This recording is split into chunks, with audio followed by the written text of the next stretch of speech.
All right. Welcome to the Evergreen Reportable Event Provider Follow-Up Death and Mortality Review Training Session. My name is Leslie Miska, and I'm the Office of Aging and Disability Services Information Service Manager, and I'll be leading today's training session. Next slide, please, Miranda.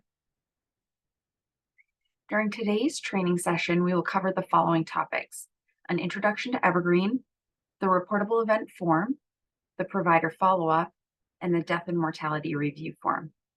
Next slide, please, Miranda. Prior to this training, you should have watched the micro-learning videos, the Evergreen micro-learning videos. If you have not yet watched them, don't worry, you still can. These are brief videos that are available out on our Evergreen project website at maine.gov/dhhs/EIS/Evergreen. And these videos provide training on the following topics: search, which gives you an introduction to Evergreen and how the search process works and how you can access person records, staff records, locations, and organizations. Dashboards, which in Evergreen, there are two different dashboards. There's the My Dashboard, which is for the user, yourself, and then there's dashboard for each of the person records that you will be supporting. There's also a micro-learning on the person record itself, where we capture all the demographic and personal information about these individuals that we're serving. There's a health information micro-learning, which gives you which is where we have the comprehensive collection of information such as diagnoses, medications, allergies, health insurance, etc. And then there's a queries and notifications micro-learning, and queries and notifications are tools that will help you manage your outstanding work or actions in the system. There's a progress notes micro-learning video, which progress notes are where we document notes for the person against the person's record. And then there's finally a micro-learning for the attachments, this is how you can upload additional documents to the person's dashboard to supplement the information that's captured in Evergreen. Please note that we will not be covering all of this information during today's session, so you will want to make sure that you've watched these micro-learning videos if you haven't already, and you can always go back and watch them again as a refresher if you'd like. Next slide, please, Miranda. Participants have been added to this training session in listener mode, therefore your line is muted. So we ask that you type questions into the Q&A. You can find that Q&A icon on your Zoom window menu. If you don't see it right on your menu, it may be hidden under the more ellipses, the three dots that says more. And you can open that up. You can type questions into that Q&A throughout the presentation.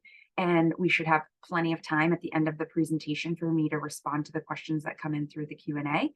If for some reason I'm not able to get through all of the questions that come in, we certainly will make sure that we respond to those through our frequently asked questions on our website, if those questions aren't already out there. Next slide, please, Miranda. There are two different sections of the Evergreen system, so it's important to discuss this before we get into the training today. There's the Adult Protective Services side of Evergreen, where the Adult Protective Services or APS reports are captured. And then there's the Evergreen or person record side of the system.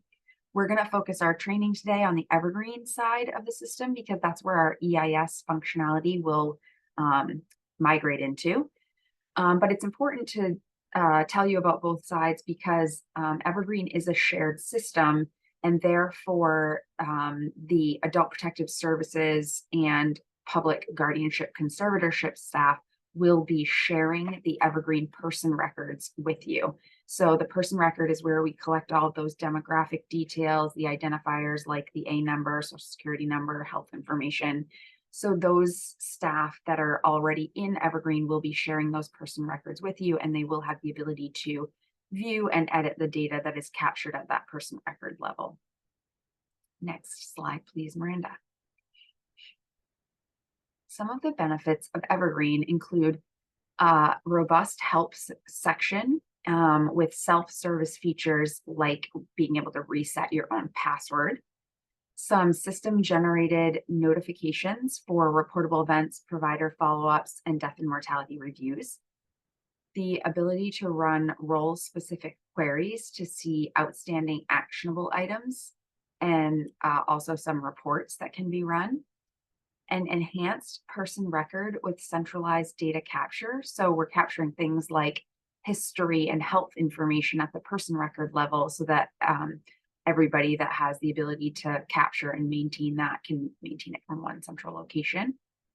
The ability to display common data within forms rather than having to recapture that. So for example, if a form requires a person's diagnoses, active diagnoses, or program classification or date of birth, then when you create that form, the system will automatically display that information from the person record rather than asking you to recapture that again.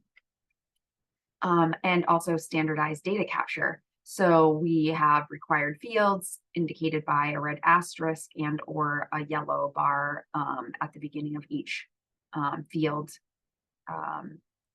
itself, or also field level validations, making sure that like dates are in the appropriate format. Numeric fields will only allow you to enter numbers.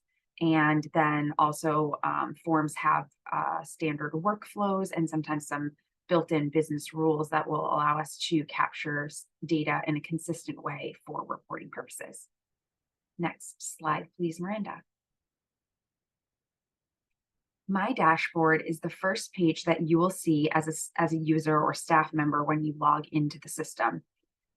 My dashboard has the persistent navigation across the top, that's the white bar, and your search, keyword search, quick search is the first thing that you'll see over on the left.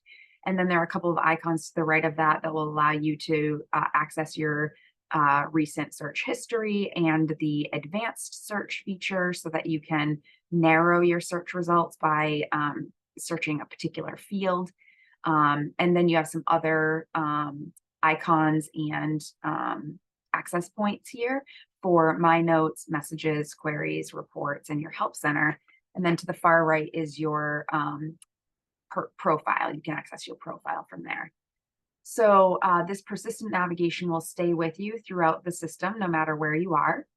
And then right below that is where you see your dashboard. So here I've logged in as the reportable event provider. So that's the dashboard that you're seeing here. And for reportable event provider, the announcements, you have the announcements tile, which is the tile to the far left. It has the orange background. All users of the system have this tile. And this tile is managed by our vendor, FEI Systems, and them or my team can put messages up on this tile.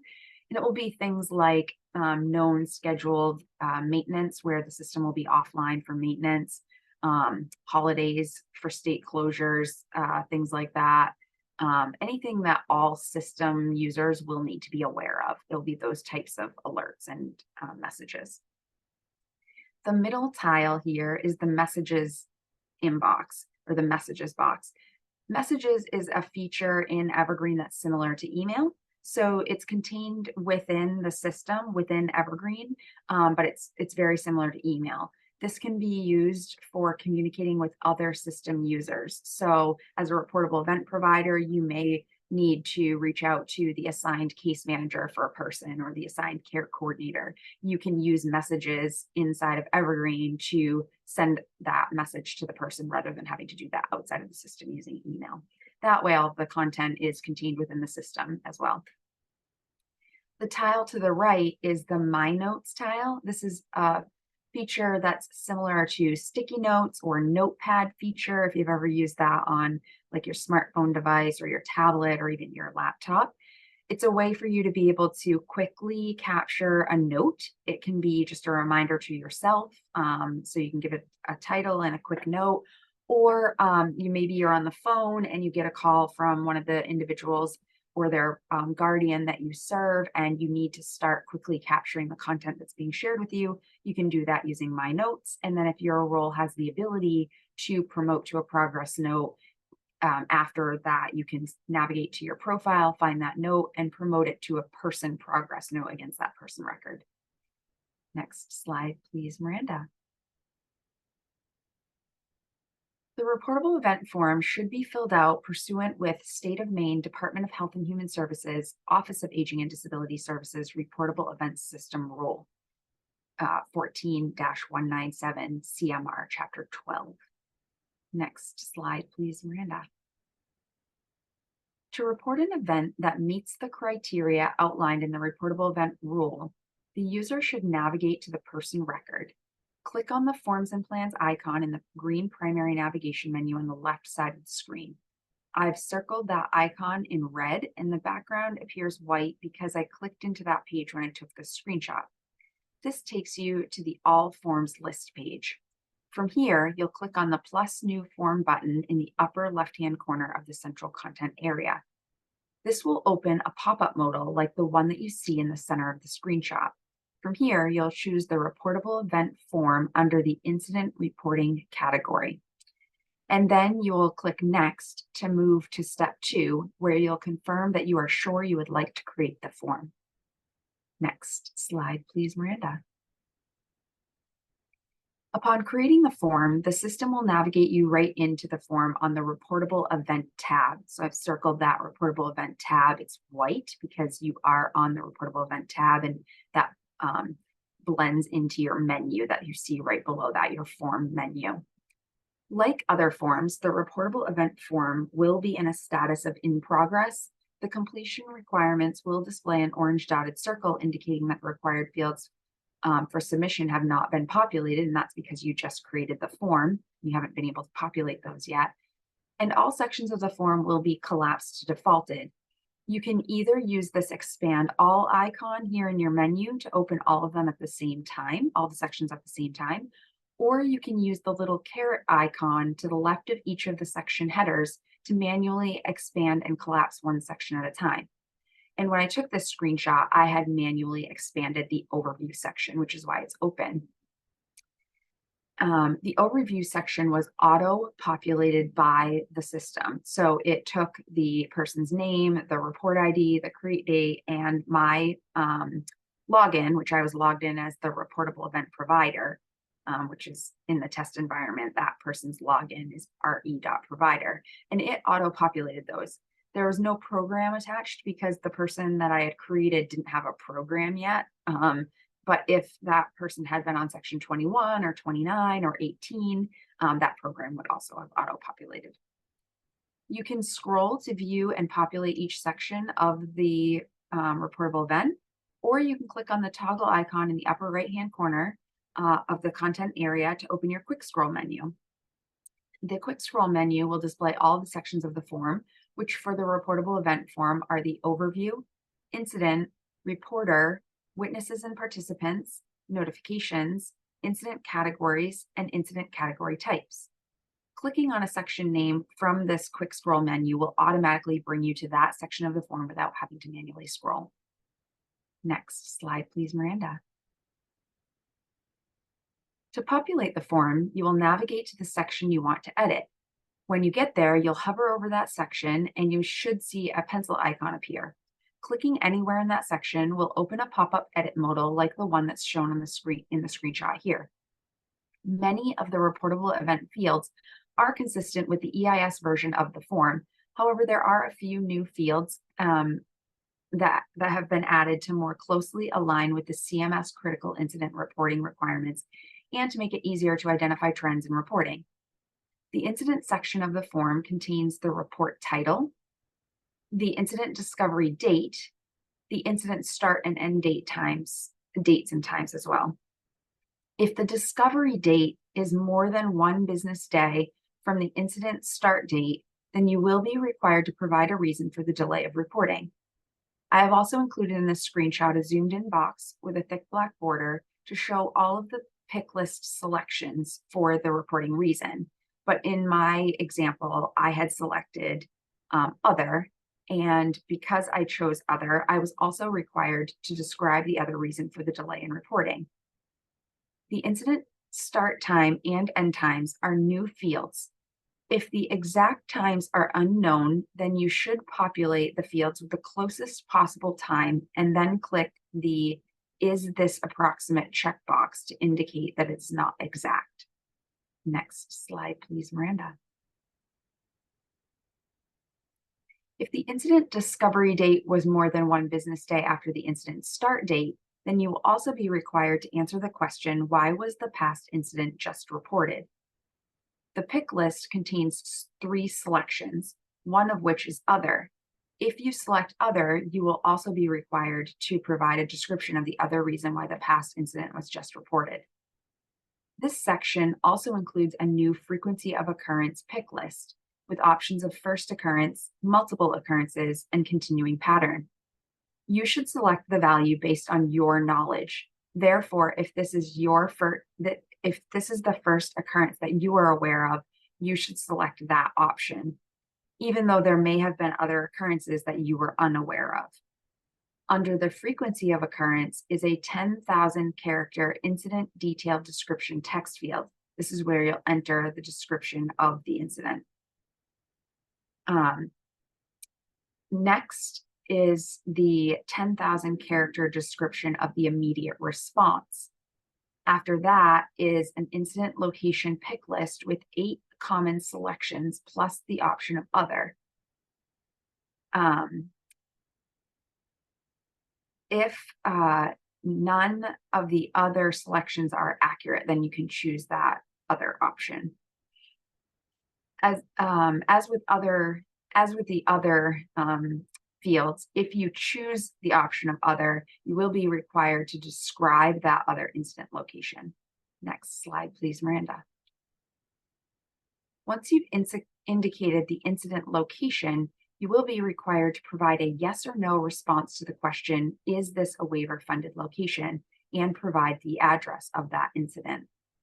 Next, you will find some more new fields, including whether emergency services were involved, and if yes, which types.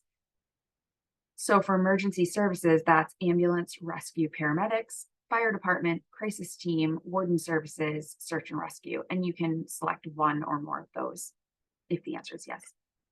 Next slide, please, Miranda. In addition to the emergency services, we will also capture whether law enforcement was present, and if yes, why. The pick list options for why include 4 common options plus a selection of none of the above. In this screenshot, I've included a zoomed window that lists the selections to the right of the field with a thick black border. Those are charged with a crime, subject of an investigation, victim of a crime, planned strategy, unplanned crisis intervention, part of an investigation, and none of the above. There is also a yes or no question about whether the incident resulted in an emergency room visit, as well as a yes or no question about whether there is any suspected abuse, neglect, or exploitation. Please note that a yes response to suspected abuse, neglect, or exploitation does not exempt the reporter from their mandated reporting responsibilities under the Adult Protective Services Act, and therefore a call should still be made to the APS hotline. The yellow message that's displayed here on the screen is a reminder of that, and it provides that 1-800 number.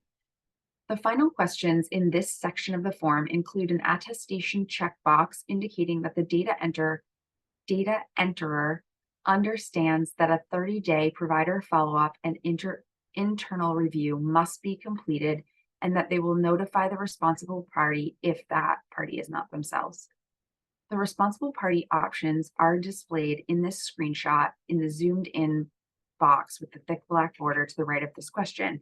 Those include work support provider, community support provider, home support provider, agency group homes provider, shared living provider, or case manager. Once the required fields have been populated, then you can use the Save button to commit these answers to the database and begin populating the next section of the form. Next slide, please, Miranda. The next section of the form is the reporter section. The first question is reporter type. This includes options of contact, staff member, person, self, and other. If contact is selected, the system will present a list of person record contacts for the data enterer to choose from. If staff member is selected, the system will present a list of assigned staff members, such as a community case manager, care coordinator, public guardianship, conservatorship representative. If person is selected, the system will pre-populate the reporter name field with the person's name and contact information. If self is selected, the system will populate the reporter name with the logged in data enterer's name and contact information. If other is selected, the system will present a set of text fields which can be manually populated with the reporter's name and contact information. Next slide, please, Miranda. In this example, I selected self, and the system auto-populated the name, title, email, and phone number from my user profile. And again, I was the RE provider when I did this, so that's what it populated the fields with. Since I'm a user of the system, I was presented with a pick list of locations that are set up under the organization my user account was tied to, so that I could select my location and have the system auto-populate my location address rather than having to key the address myself. The last question in this section is, what was the reporter's involvement? The available options are witness, participant, or hearsay. Next slide, please, Miranda. After the reporter section has been completed, you can now populate the witnesses and participants section. This section makes use of another new field type, which is the multi-add list. The multi-add list appears as a green action button, which is circled to the left-hand side of this screenshot and kind of grayed out because I'd already clicked it when I took this screenshot.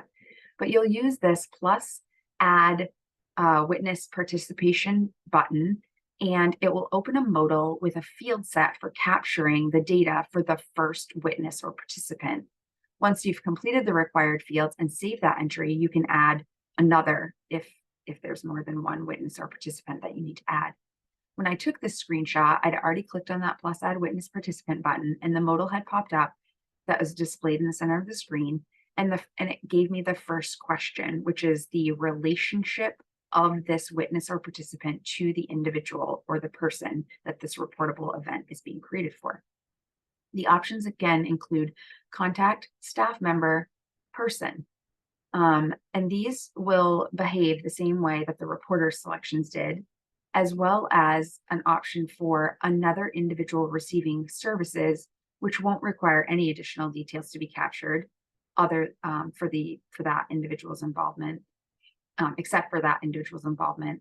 And then a reporter field, which will display the details from the reporter section of the form, a self option, which will populate with the logged in data enterer's details, just like the reporter section did, or an other section, which will again offer a set of text fields so that you can capture the other person's details directly in the form.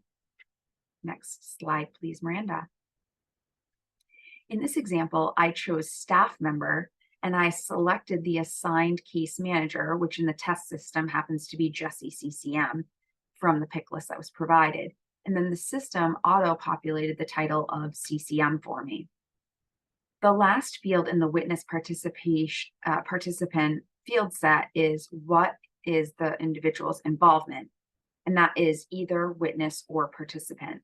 Once you've populated these fields, you can save and add another witness or participant. Or if there are no other witnesses or participants, you can move on to the next section of the form.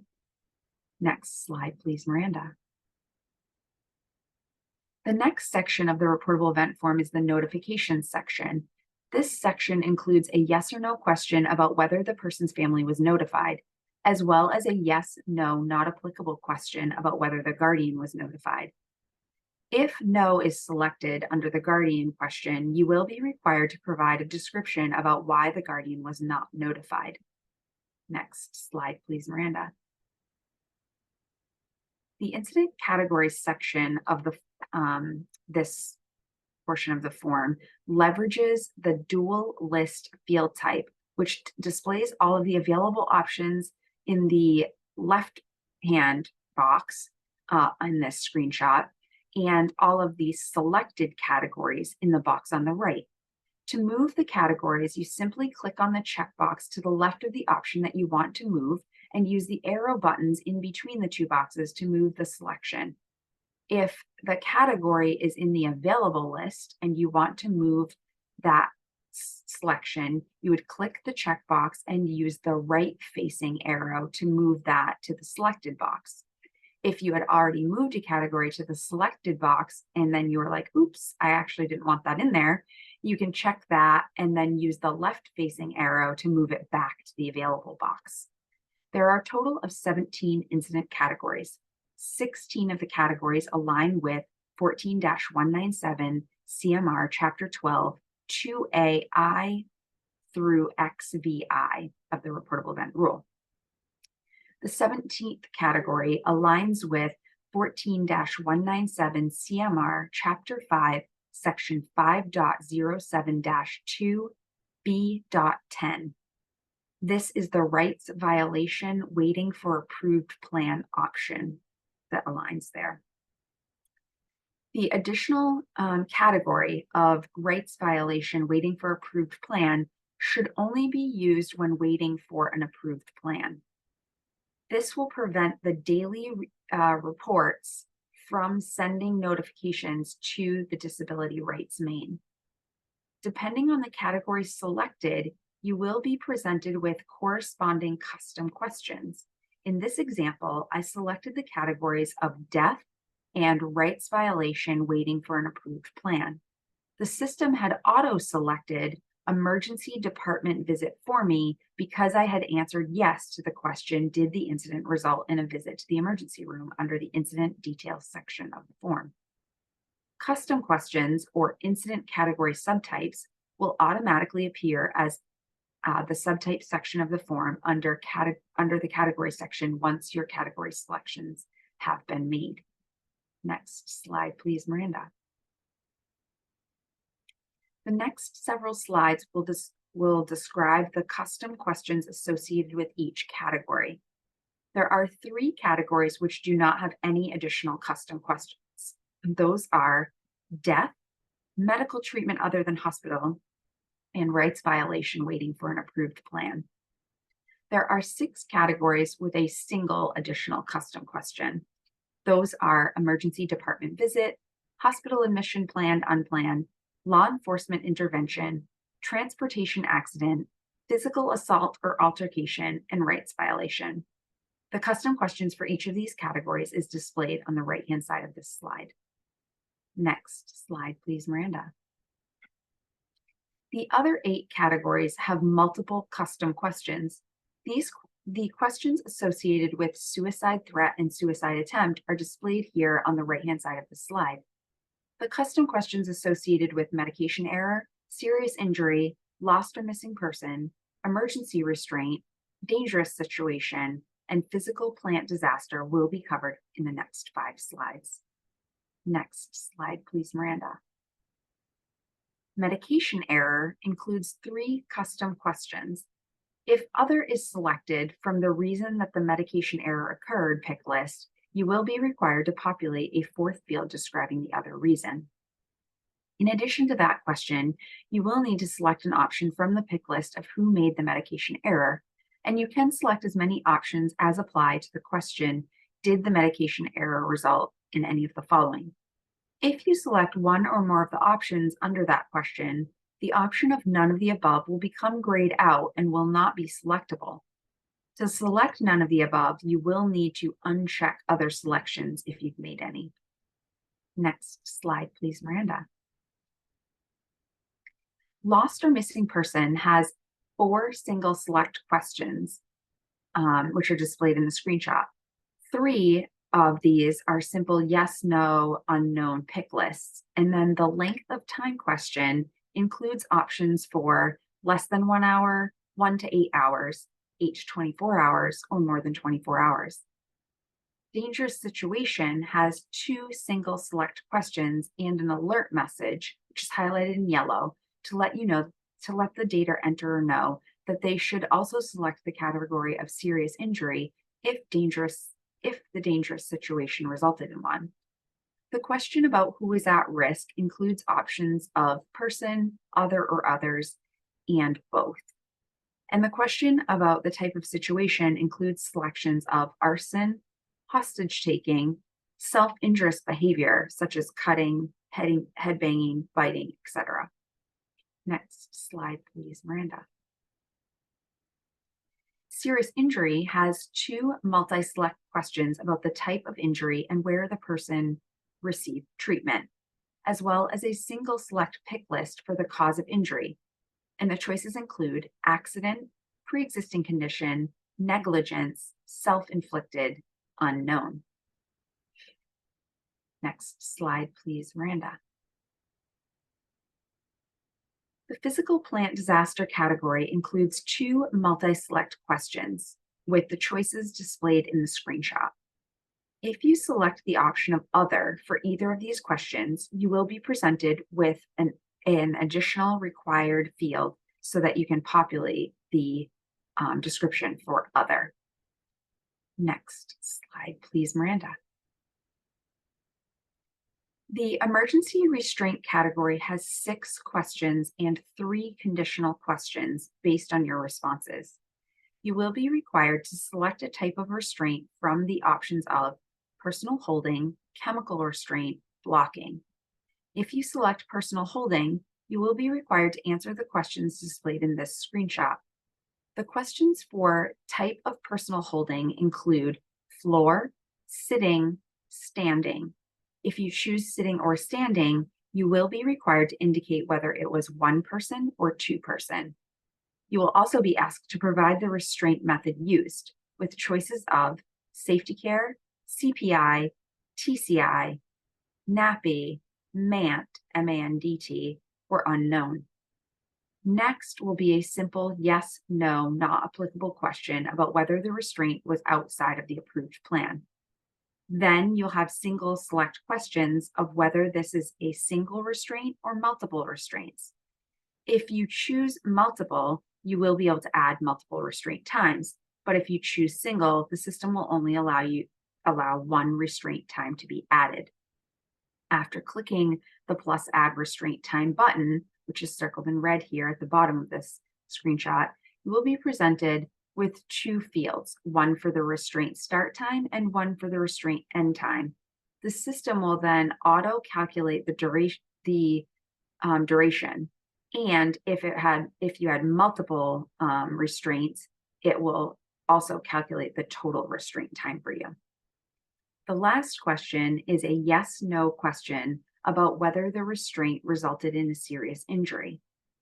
If you answer yes, the system will display a yellow highlighted alert message telling you that you should select the category of serious injury.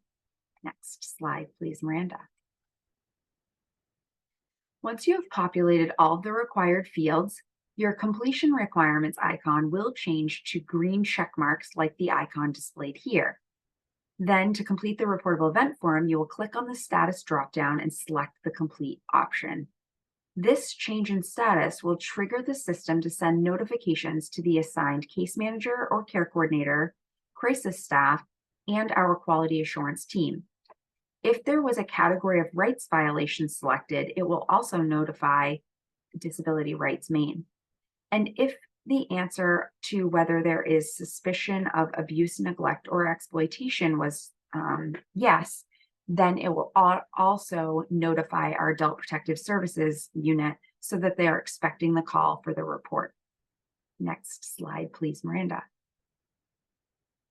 Upon receipt of the notification, the case manager or care coordinator will navigate to the reportable event form to do their review. And at the end of their review, they should acknowledge that their review was completed by clicking on the status dropdown and selecting the confirm status. Any reportable event that has not been confirmed within 1 business day will start triggering a daily notification to the case manager or care coordinator and their supervisor until the reportable event has been reviewed and confirmed.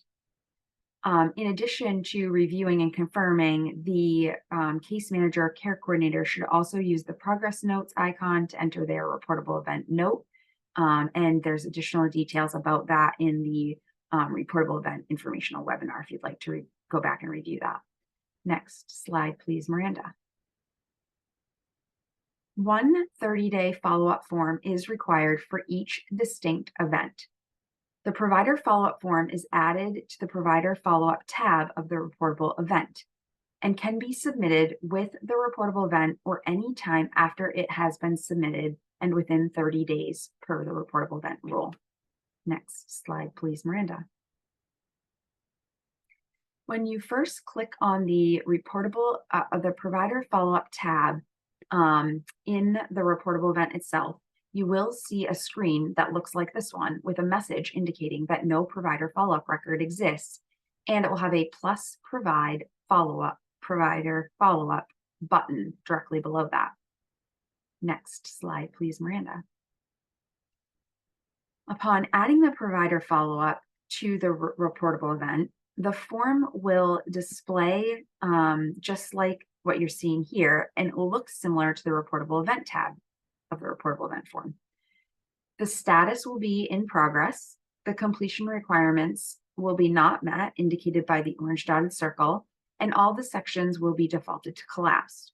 Just like the reportable event tab of this form, you can use the expand all icon to expand all sections of the provider follow-up, or you can use the caret to the left of each section to manually expand and collapse them. The provider follow-up form also has a toggle icon in the upper right-hand corner of the content area, which will display the quick scroll menu. The sections of the provider follow-up form are follow-up details, internal review details, remediation action steps, future remediation action steps, and comments. I'm now going to steal the screen share from Miranda so that I can log in and show you how to create a reportable event.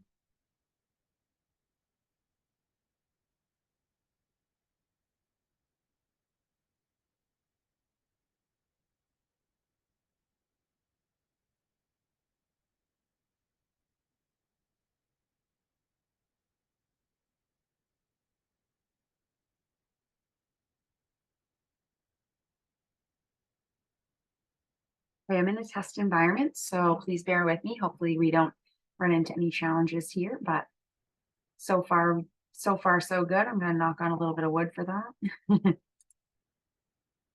All right, so I'm logged in as the reportable event provider, and I'm going to do a search for my person. And I just simply click on that to get to the person record. And then I see my primary navigation over here in the left-hand menu. And to add a reportable event, I'm going to go to the Forms and Plans, All Forms list page. And from here, I'll see my plus new form button. And this is how I can go ahead and create a new reportable event. And then I would simply find the incident reporting category and the reportable event itself and click Next. And here's where it asks me, are you sure you want to create this? And I can say yes. And just like my screenshots, it navigates me right in here into the reportable event tab. I can use my toggle icon. I can manually expand or collapse one at a time. I can expand all to get them all expanded together. You can see, excuse me, in each section here, what the required fields are because they're indicated by this little exclamation mark with the circle. I'm hovering over the incident category, incident details category here, and I can see that I have my edit pencil icon popping up. I can click on that. It'll pop up the modal for me, and I can start populating this. Once I have all of them filled, this would change here. I can click right here on the provider follow-up tab. So if I want to submit my provider follow-up at the same time as my reportable event, I can go ahead and add that. It'll ask me if I'm sure I want to. And then I can populate this and I can submit them both together. So I can complete this one, submit this one, complete this one, submit this one. Or if I'm not ready to complete my provider follow-up for this reportable event, I can just leave that tab alone. And then I can, when I am ready, I can log back in, search for this person, navigate to the Forms and Plans list page, find that reportable event that was already completed, navigate back into it, and then I could go and add my provider follow-up at that time. And I'm going to stop sharing and give the presentation back to Miranda.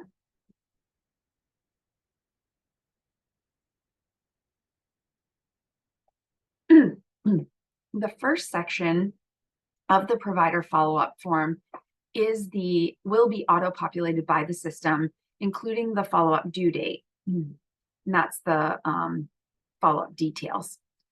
To populate the other sections of the form, you will hover over the section to reveal the edit pencil icon, and then click anywhere within that section to open the edit modal as shown in the screenshot here. The internal review section includes a yes, no, unknown question about whether an internal review was conducted.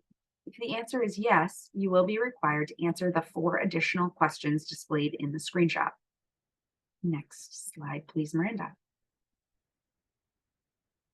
If the answer was no, you will be required to explain why not. If the answer is unknown, no further questions will be required. Next slide, please, Miranda. In the remediation action steps section of the form, you will be asked a yes/no question about whether any immediate action steps were taken to prevent the incident from recurring. If the answer is yes, the plus add remediation action steps button will be displayed, which is shown in the zoomed box with the thick black border at the bottom of the screenshot. Upon clicking that plus add remediation action step button, the fields circled in red in the screenshot, kind of behind this box, will be displayed. And you'll need to add additional remediation. If you need to add additional remediation action steps, you'd use the little plus and minus symbol. So you can use the plus symbol to add more and the minus symbol to remove one if you add one by accident. If the answer is no, you will be required to answer a single select question of why remediation action steps were not necessary.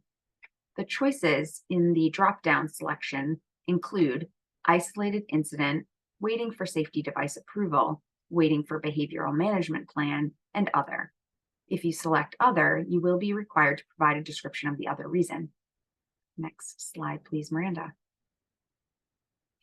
The future remediation action step include all of these same questions as displayed in this screenshot. Next slide, please, Miranda. Once all of the required fields have been populated, the completion requirements icon will display green check marks like shown in this screenshot. You can use the status dropdown to set the provider follow-up form to complete. The provider follow-up if the provider follow-up still has not been set to complete within 5 days of the due date, the system will automatically trigger a notification to the data enterer reminding them that it is coming due. Next slide, please, Miranda. When a person passes away, the death and mortality form should be filled out. Next slide, please, Miranda. To create the death and mortality form, you will navigate to the Forms and Plans icon under the person record and click on the plus new form button. From here, you will select the incident reporting category and choose the death and mortality form. If the date of death has not yet been added to the person's record, you will receive an error message like the one that's being displayed in the screenshot here. This is indicating that the person's date of death is required in order to create the form.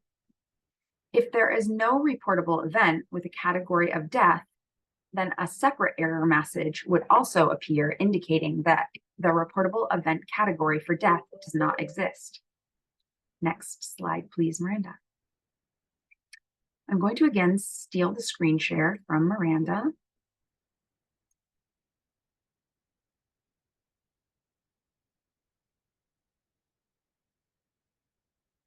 And this time, I'm going to log in and show you where the date of death is located.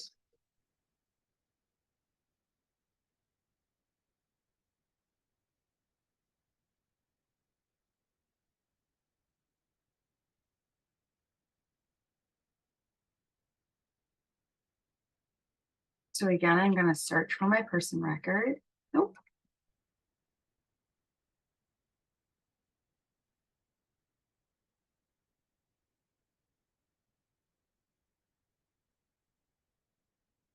So I'm back in my person record. I can tell because I have the green bar up here. It tells me that I'm under Leslie Mortal person record. And the demographics, including date of death, are located on the person record tab of the person's page.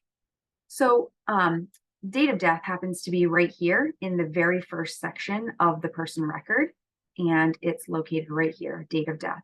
So in this case, you can see that this person record does have a date of death entered, 11/21/2023. And because they have a date of death entered here, their status, their person status is deceased, and it shows up here on the person record that this individual has passed away. If there was no date of death here, then the status would not be deceased. It would be whatever their previous person status had been. So possibly section 21, section 29, section 13, it may be DD intake or BI intake or something like that if they were just new to us. I'm going to stop sharing and let Miranda give you the slides back.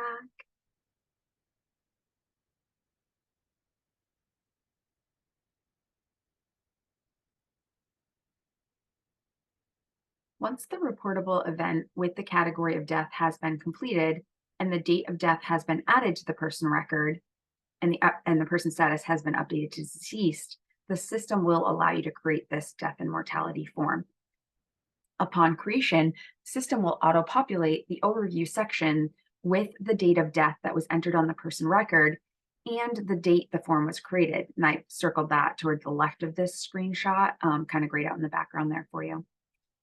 There's only one other section of the death and mortality form that needs to be filled out, and that is the death and mortality report. The report questions are displayed in the pop-up modal in the center of the screenshot. The first question asks whether the death was expected or unexpected. The next question is a yes or no question about whether there's a confirmed cause of death. If the answer is yes, then a conditional question will be required to indicate what the cause was. Choices include natural causes, age-related, complications due to illness or other diagnosis, terminal diagnosis, physician-assisted suicide, suicide completed, homicide, or accidental death. There is a 10,000 character description text box to please describe the death, and then a few yes, no, unknown, unavailable questions. A question about autopsy status has a choices of requested, completed, not requested, or unknown. And then there's a final 10,000 character comment field. Next slide, please, Miranda. Once all of the required fields have been populated, the completion requirements will display green check marks like the ones you're seeing here. And then you can use the status dropdown to select complete.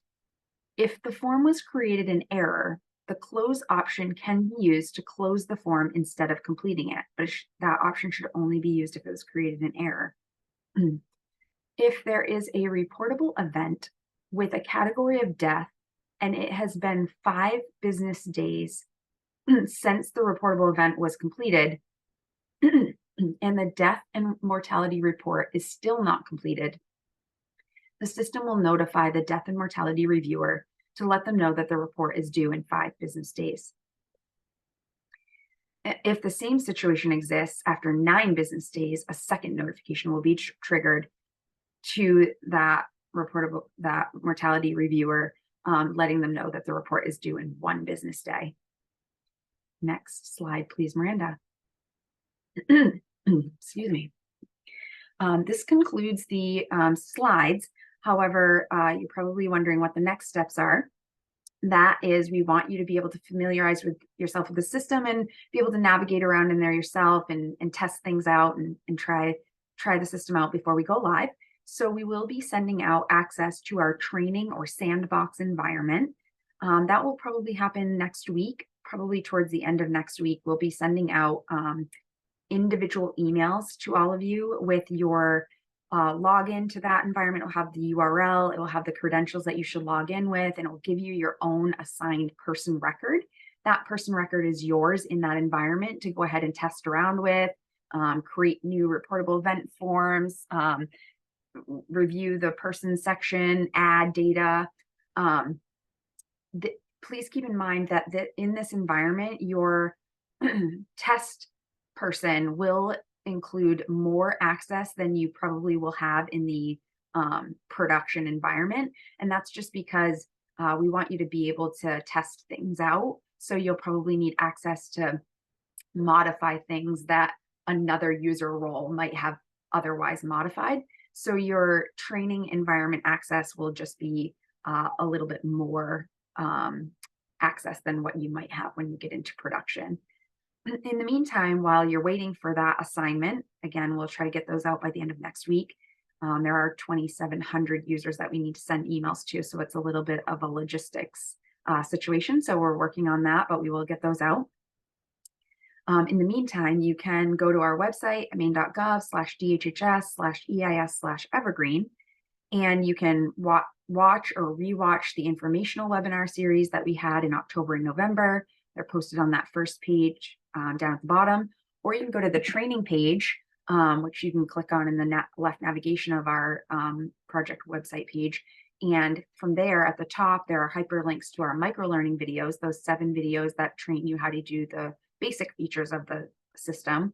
Or you can go back and listen to the recorded training sessions that have occurred this week. They should be posted up there sometime early next week, including this video. Or you can go to our FAQs on our website and start reading through the frequently asked questions. We'll also be updating the frequently asked questions. Right now we have the questions from our informational webinars out there.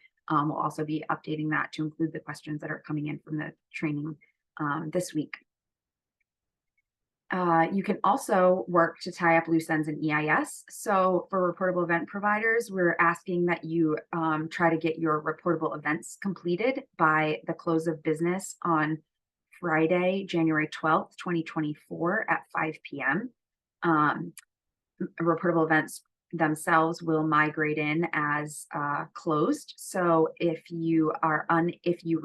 an event occurs on Friday and you're not going to be able to complete that event and get it closed by 5 o'clock, we would ask that you hold that to enter that in Evergreen. But if you have plenty of time, definitely get it in there under the reporting requirement and get it completed by 5 p.m. and it will migrate over. You can also participate in our questions and answers sessions. FEI, our vendor, will be holding 2 sessions the week of January 8th. So that after you've had a chance to listen to all of your training sessions, play around in this sandbox training environment, you can come to one of those or both of those sessions, ask questions, listen to the answers on those sessions prior to our deploy. And at any time, as always, you can email us at evergreen.dhhs@maine.gov, and we will try to get a response to your question in a timely fashion.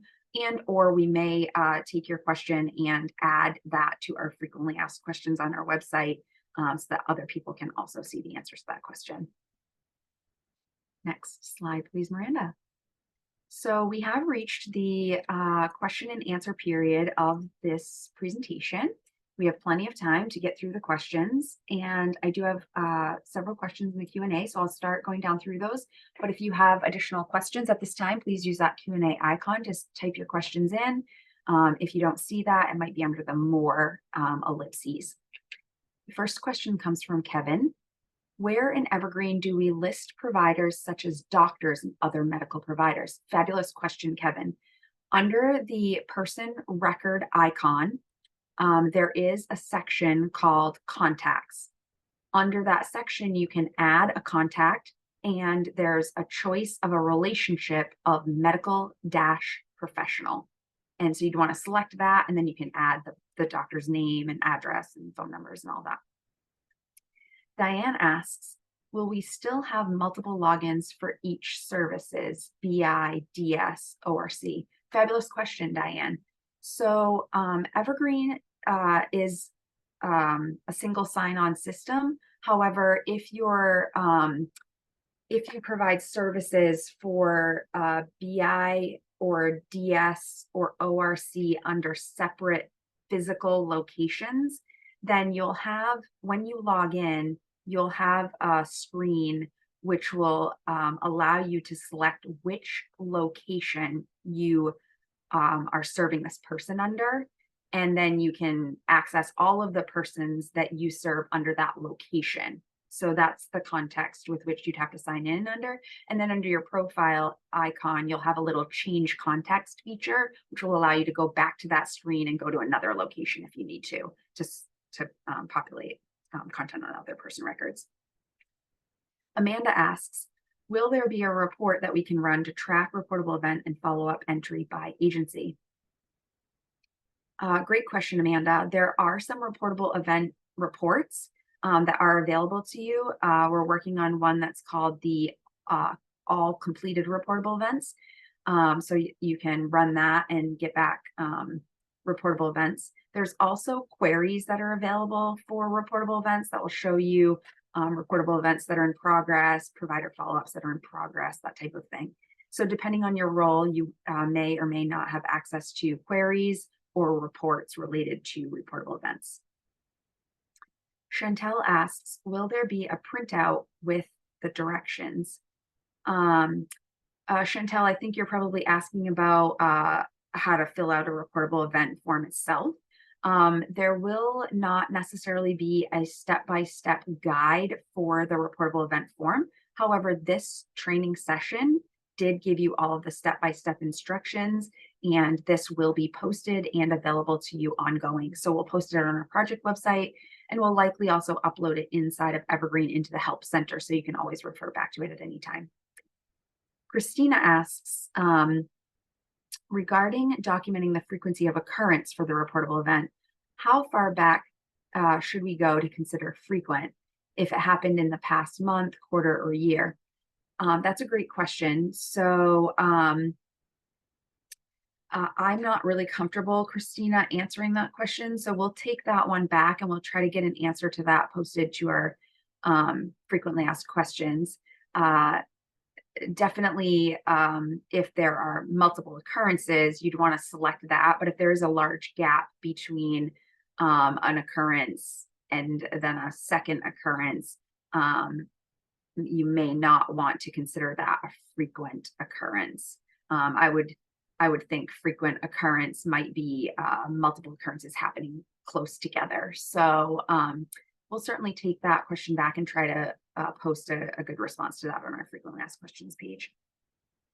Megan asks, for the provider follow-up report, this is currently completed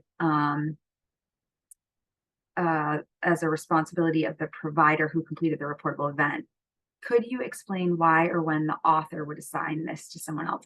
Yeah, Megan, that's still true. So if the reporter is the provider, then they are responsible for completing the follow-up form. That still remains true. However, case managers are also mandated reporters under the reportable event rule. So if a case manager becomes aware of that event, they are also required to enter a reportable event. However, the case manager is not required to do the provider follow-up. The provider was required to do that. So a case manager might select the provider as the responsible party. It doesn't mean that the provider has to complete an additional provider follow-up. It's just that the case manager doesn't need to do that follow-up. So they're just indicating that the provider is going to be doing that follow-up. Francine asks, medical treatment other than hospital, does this mean we have to report any medical treatment? Great question, Francine. I do not know the answer to that question. So I certainly will make sure, that that question gets answered under our frequently asked questions. Katrina asks, Christina's giving us an FYI. NAPI has rebranded itself and no longer goes by NAPI. They're now called WELI Behavioral Safety Management for Healthcare, otherwise simply known as WELI. It might be beneficial to update this option.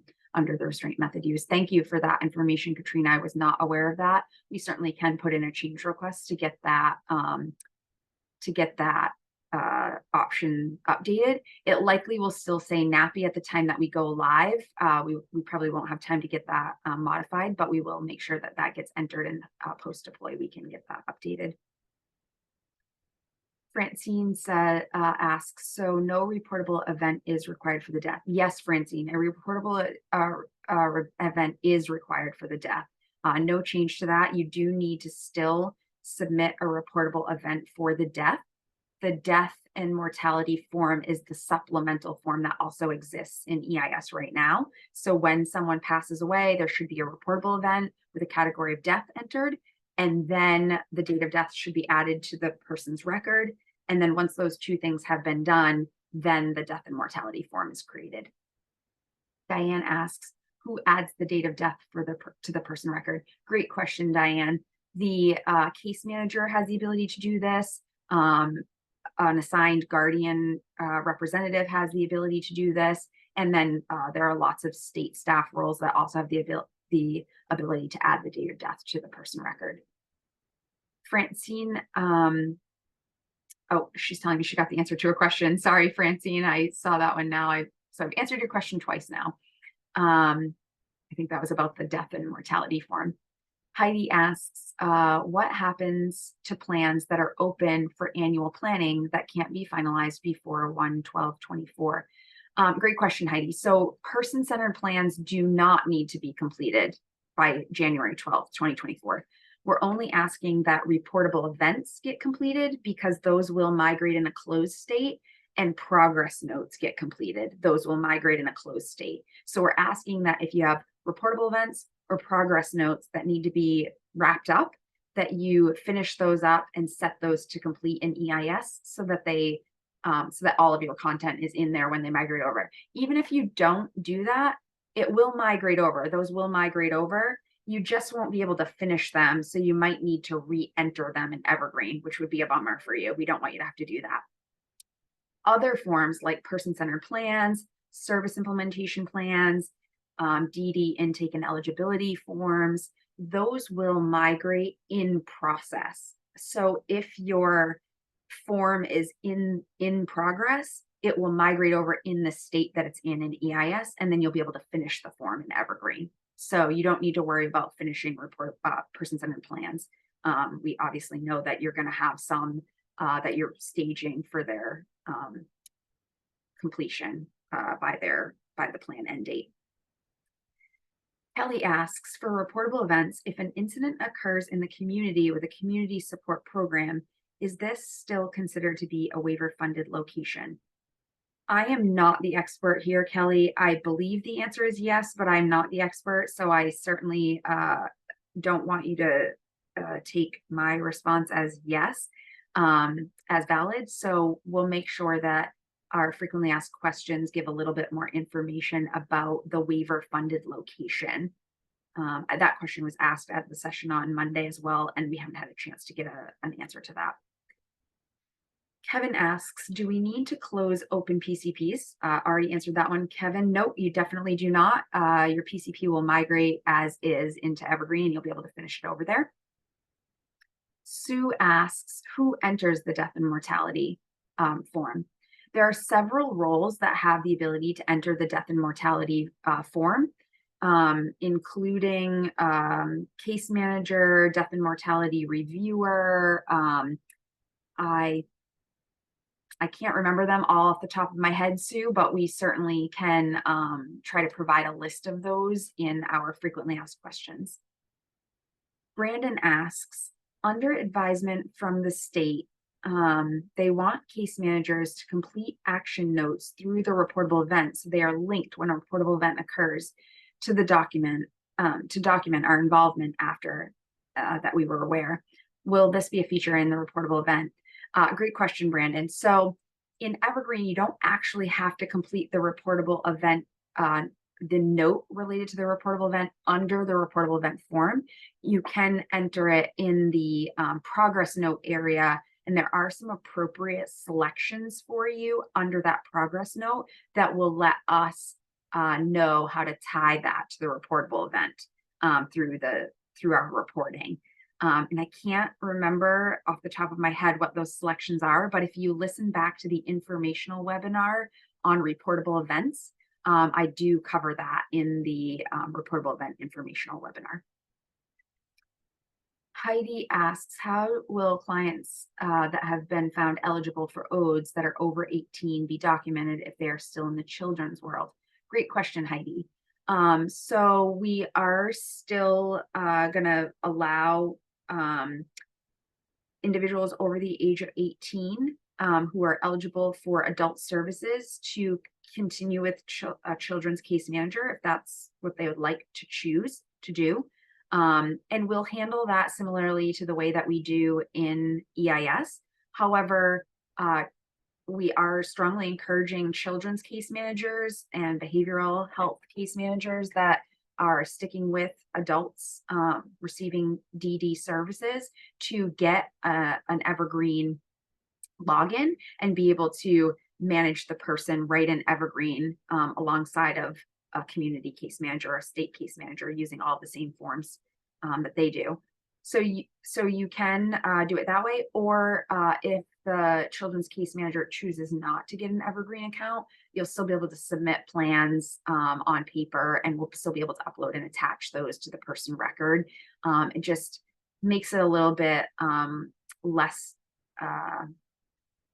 efficient that way because in Evergreen, the person-centered plan form does auto create service implementation plan forms, and it auto creates HCBS rights modification addendums if those are needed. The comprehensive assessment will pull in and display the different plans that the person might have in place, like safety device plans, so that additional data doesn't need to be captured every time the plan gets submitted. So it is much more efficient for the children's case manager and everybody involved if that children's case manager gets a login to Evergreen and fills the forms in the system.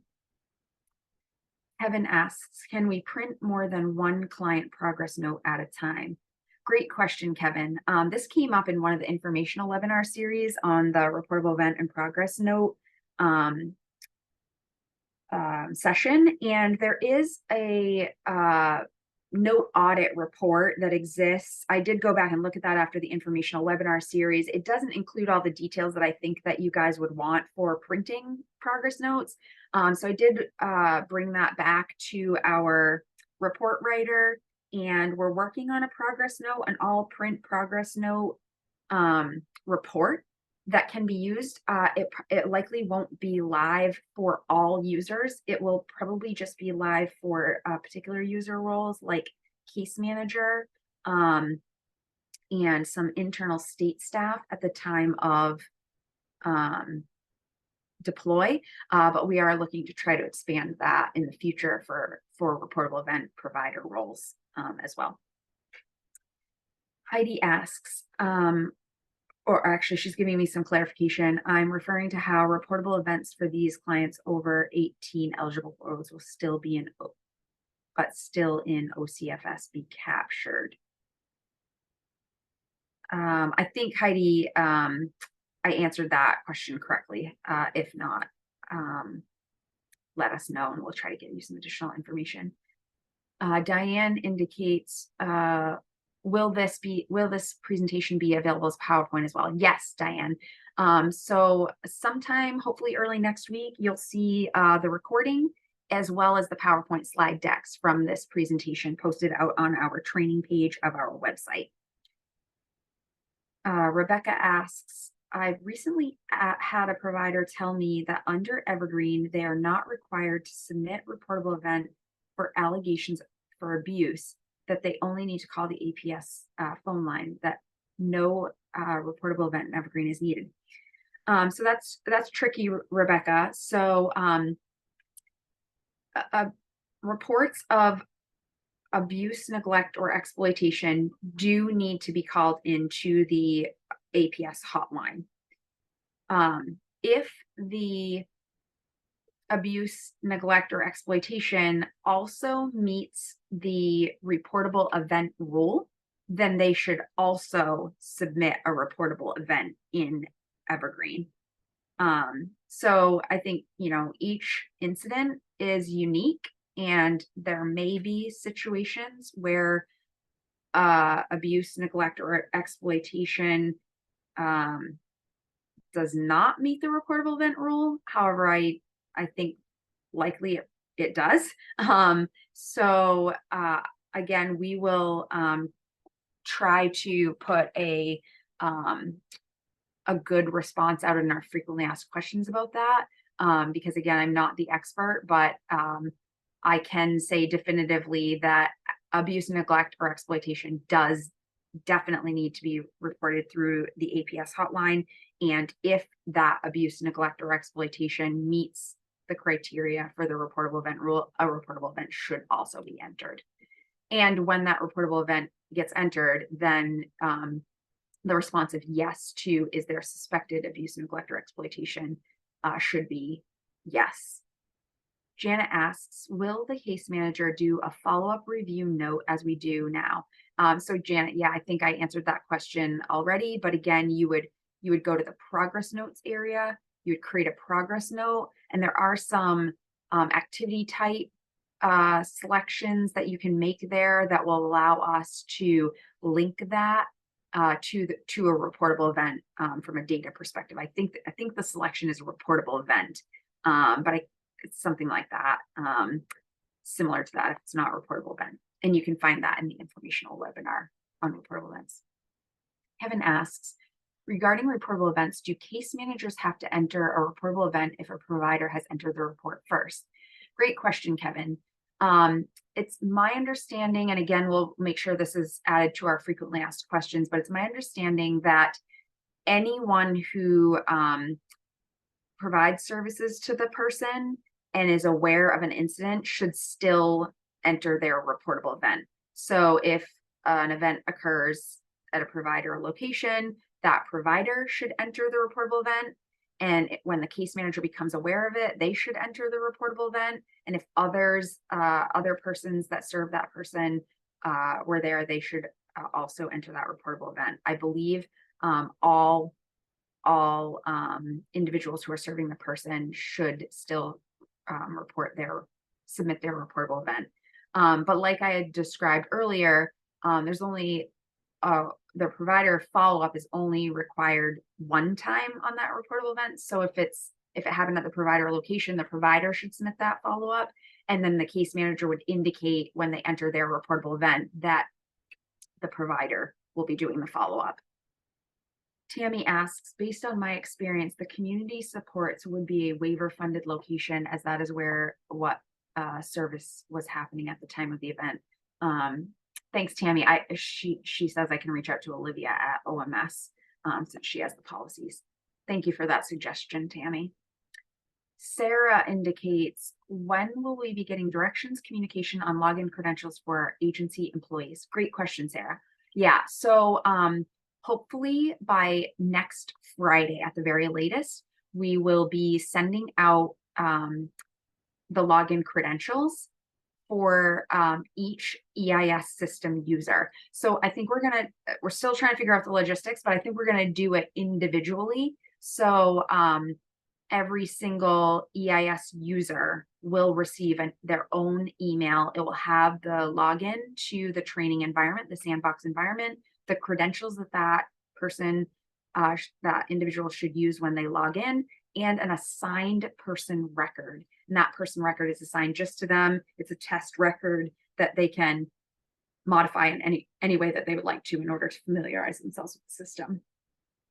So look for those emails on Friday, December 15th. We're going to try to get them out by the 15th. There are a lot of them, so it could trickle into the following week, but we're hoping to get them all out on the 15th.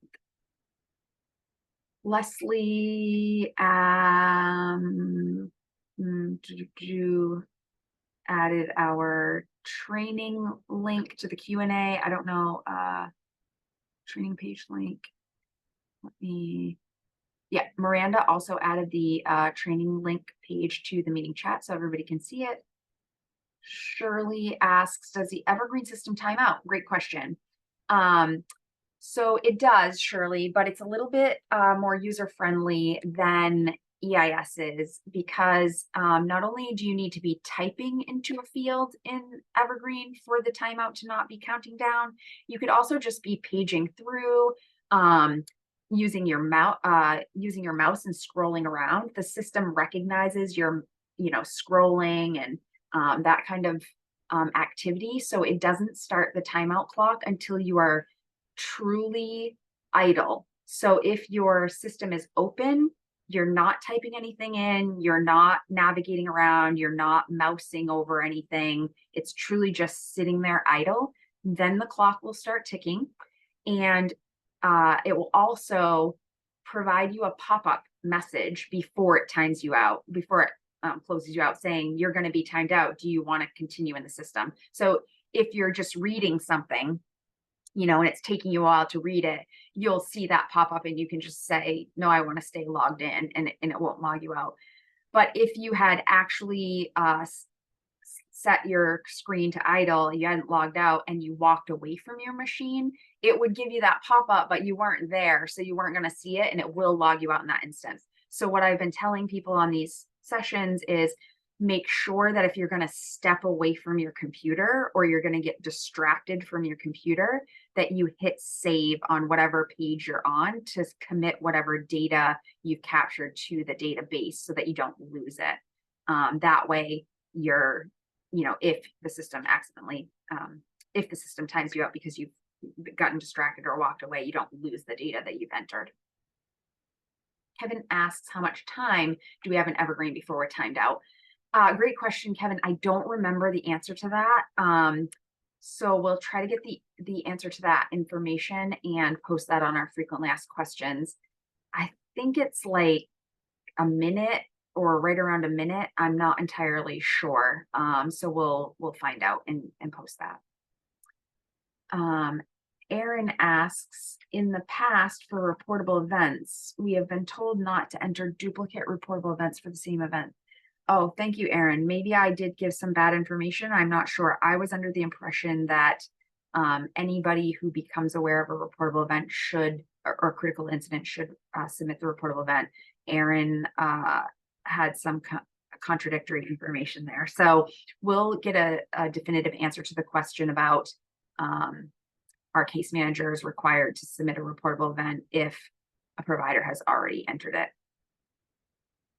That looks like, Rebecca asks, just a follow-up clarifying question to Janet's question. So if an event happens on a provider's watch and an NCCM was not there and the provider submits the reportable event, CCM, maybe that's the distinction, Rebecca. So Rebecca is saying the CCM wasn't there. Do they have to submit the progress note? I think that maybe is the distinction. So we'll try to get this clarified for the frequently asked question, but I think it's if you were there. So if the case manager was there, if another provider is there, if you all three witnessed the reportable event, I think you're expected to enter the reportable event because you were there and you witnessed it. But as a case manager, if you were not there, I don't know that there is a responsibility for you to enter that reportable event again. So thank you. That I think that might be the distinction. We'll get an accurate answer posted. Diane asks, for the BI ORC progress notes, the time spent, is that for time spent on the note or time spent with the client? Great question, Diane. For BI and ORC progress notes, I believe it's the time spent with the client. But I'll make sure that we follow up with Liz Hardink on that and make sure that we post an appropriate response for you guys. Stacy asks, are the ICFs going to have to enter PCPs now, or is this going to stay the same as EIS? Just updating information. Originally, intermediate care facilities were going to stay on EIS, but now they have switched to Evergreen. Great question, Stacy. It's my understanding that you will not have to enter PCPs. You'll have the same responsibility. It's my understanding that you'll have the same responsibilities that you currently have in EIS, but we'll get a definitive answer to that, and make sure that we post a response about ICFs and their responsibilities as it relates to person-centered plans in Evergreen. It looks like those are all the questions that I have in the chat right now. Of course, as always, if you think of any questions after this presentation closes, you can certainly send those questions to our evergreen.dhhs@maine.gov. We'd be happy to respond to those and add them to our frequently asked questions.